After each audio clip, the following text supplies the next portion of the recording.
Hello again. Very nice, thank you. السلام عليكم ورحمة الله. السلام عليكم ورحمة الله.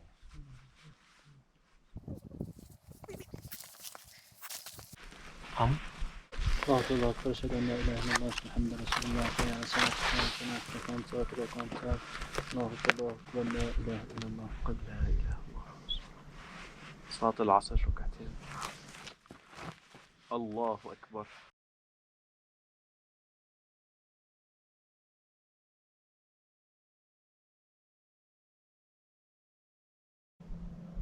السلام عليكم ورحمة الله. السلام عليكم ورحمة الله.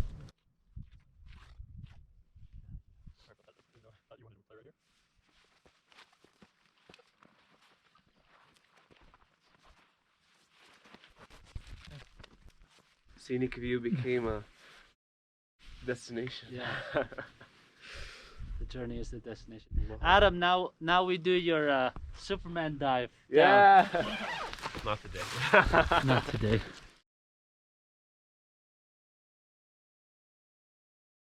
So, Mr. Adam, could you please tell us a little bit now? You're a couple years graduated, thankfully.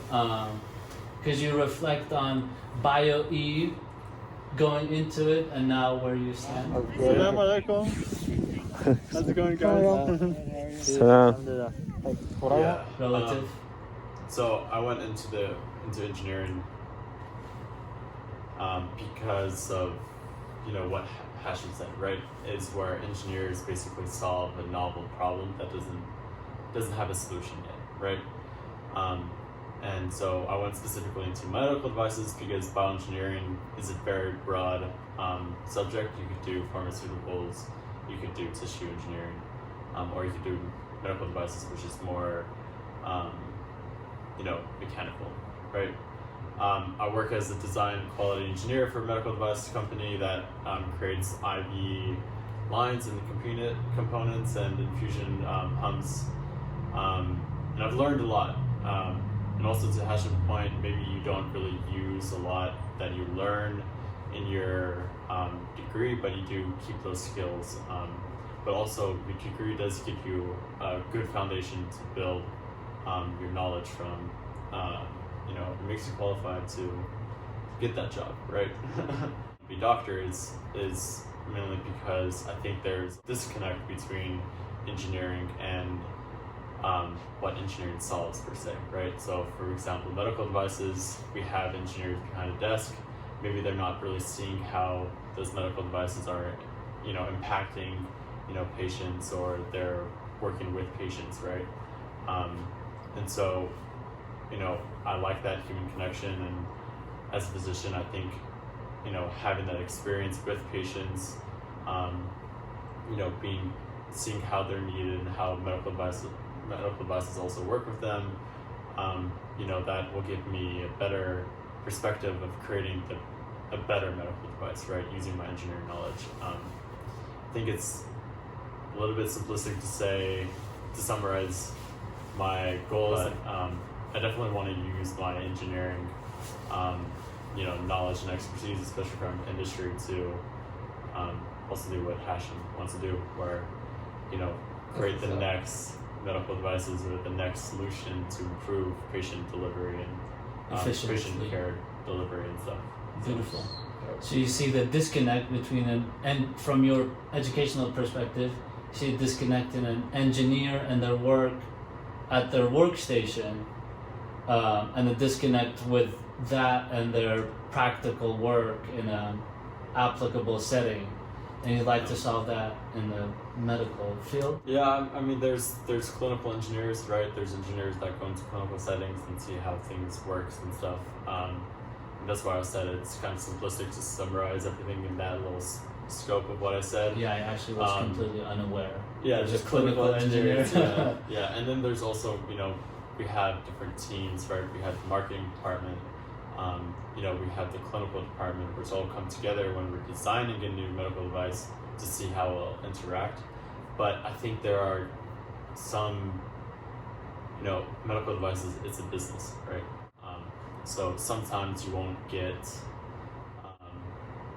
a medical device that will be most beneficial to the patient, or per se. Like, again, it's very simplistic, but there's some cases where you only like a physician will be able to recognize that there's a need for this. Because they're in there and they're working Yeah. And that's with very repeated common. exposure. Yeah. Pulmonary embolisms. Yeah. They didn't even have a catheter for pulmonary embolisms until 10 years ago. Yeah. So Hassan just said there wasn't a catheter for pulmonary embolisms until 10 years ago. Or something like that. Don't quote me on that. Or something similar, which I think the point is you're getting at is that there was maybe the disconnect that until someone, a physician, probably came up with this, in my opinion or my extrapolation, someone came up with this through the repeated exposure and then thinking outside of the box from an engineer's perspective, as Adam put it, that come up with a solution for a problem that a solution does not exist. Yeah, Yes. exactly. The company that I worked for was created by a physician, right, whose patient died because of an infection, right, when they were trying to infuse some sort of medication, right. They didn't have it's like a needle-free connector, right. When you put a syringe into an IV set, right, there's potential for contamination. And back then, before that physician created the company, there was nothing that prevented that contamination. And it probably killed hundreds of patients, thousands of patients, before he realized that there was a need for it. And then did something about it and Did something about produced it, right. a work that's now in play. Yeah. Thank God. So, Bilal, you have something to say about that? Very interesting perspective in the industry. There's always a need, and it's definitely something that's growing in the biotech space. There's definitely a huge demand for it, and that's kind of what excites all of us really to be in the engineering space with the medicine outlook. It's kind of like we have that hunger, right? Trying to see what this route's going to take, and it's very demanding. It's not easy. It's all kind of flowery and picture perfect the way our ambitions are, but in reality, put to practice, it wasn't a straight path. Hashim went through a lot of struggles that he has gone through. Adam has as well, and I can tell you for myself, it's not a perfect linear pathway from 4 years of college to find yourself into the degree that you want. Again, Beautiful, he said. in my case, it's not even completely defined yet. I've seen people that have gone into medicine even further on in their 30s and 40s. I'm right now at 24, and I can certainly tell you in the near future there's no way I'm going to go into medicine. But I do work within the industry, and I'm trying to learn more in the business aspect of it. Right. So that's the cool thing. It's all the training, all the classes that you learn in school, like Hashim said, it gives you grit. It gives you that work ethic. But at the same time, when you go into these jobs, they say, well, why did you do all this clinical work, as an engineer? Why did you do all this extracurriculars and meeting with doctors? There's an appeal to that because there's definitely an intention, there's definitely something in your heart that is already set it different from the other competitors. I think I had multiple jobs recently, specifically because I have that background in medicine, but also I have a technical degree in engineering, which I think is growing. I think there's a lot of programs nowadays that are integrating medicine and engineering. But it's still something that's it's lacking. It's still lacking.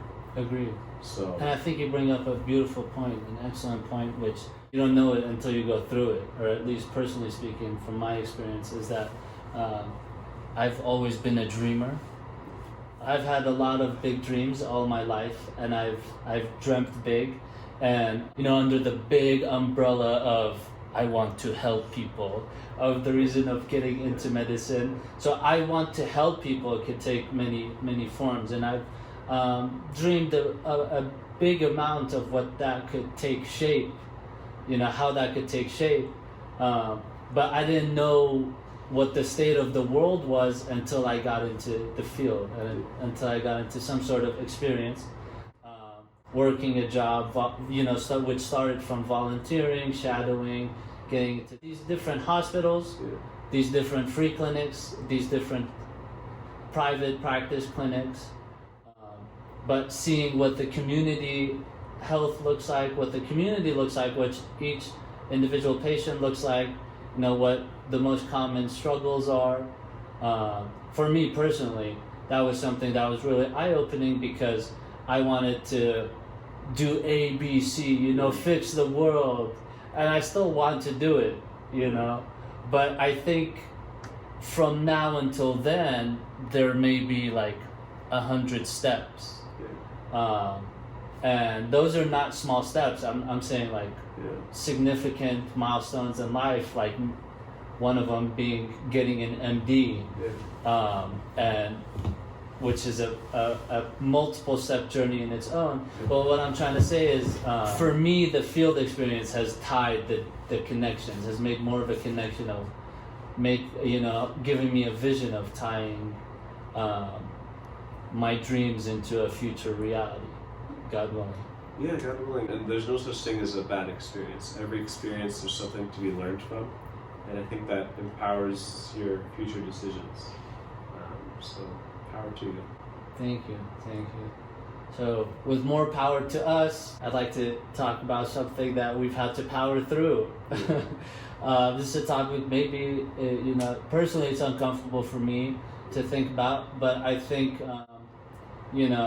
reflection is good. I encourage reflection, but not to always ponder about it, but to, because that's... Take your lesson and move on. Nice, beautiful. Move on, the action. Take your lesson is maybe a passive act of being, and move on. Do something about it. Is an active component. So I'd like to, if you all are comfortable, I'd like to talk about 2020. And one thing, it's been a really long year, really short year. It's been a fast year, it's been a slow year. It's been the fastest, slowest, shortest, longest year I have experienced. But I'd like to see, thankfully we've made it through. So, could you share a little bit how did you feel, maybe ups and downs, and what pushed you through? How did you push through? Yeah, I think COVID is the perfect representation of a reset button, where before COVID, we were going through this cycle, a natural, autonomous cycle of going to work or going to school, eating, praying, going to sleep, right? And COVID kind of put the stop of our normal way of doing life, and we had to figure it out. And with that came reflection of, what's important. How have I done things in the past? Is that the correct way of doing things? How do I adapt? And I think those reset buttons are very, very important for you to understand the trajectory of your life and exactly what you want to do. And it's very easy to focus on the negatives of COVID, right? We have to stay home. But what I've learned that throughout any difficulty, it's easy to get through that difficulty if you focus on, the positive, right? And one very big positive for me, my family came together. My grandma, 2 aunts, uncle, we're all in the same house, and I realized that's what really, really, really makes me happy and what I care about the most, right? It's not, making the most money, getting promotion in the job, because I got that, but subhanAllah, it didn't make me happy, right? Being with family made me happy, being with others made me happy. Wow. And that's also another thing, right, that I realized I miss so much, right? Being socially distanced or, in quarantine, I miss that human connection. And I would always think back to the times that denied that human connection when I had the opportunity. Whenever a friend would ask, hey, you want to go here? I'd be like, no. I would give some illegitimate reason, just because we all have lazy, we all right? do. But it showed how important it is, and alhamdulillah for COVID, right? Brought negative things, but it also Look at you, you fly this whole youth outfit. Thank you. So alhamdulillah, thank God for what we have learned from COVID. Exactly. Yeah. We're sensitive to the real life negatives that COVID has inflicted upon the world, upon many people in, like I said, around the world, around California, around the United States, and in our lives, in our local neighborhoods, in our communities. The tragedies, and we respect and appreciate that, and I know you meant that because we have discussed that off camera. But just so your words are not misconstrued, I just wanted to say that that I know that's what you meant because that's what you have explicitly said. That the lesson and the growth from the clean slate or the reset button, when we have been on pause for going on 9-10 months. Yeah. Thank you for sharing, and thank you for planning this amazing trip. I think good job, man. After 10 months of quarantine, this has been a mental health, personally speaking, mental health reset button of struggling with the bad and the good of this quarantine. This has helped me reset. SubhanAllah.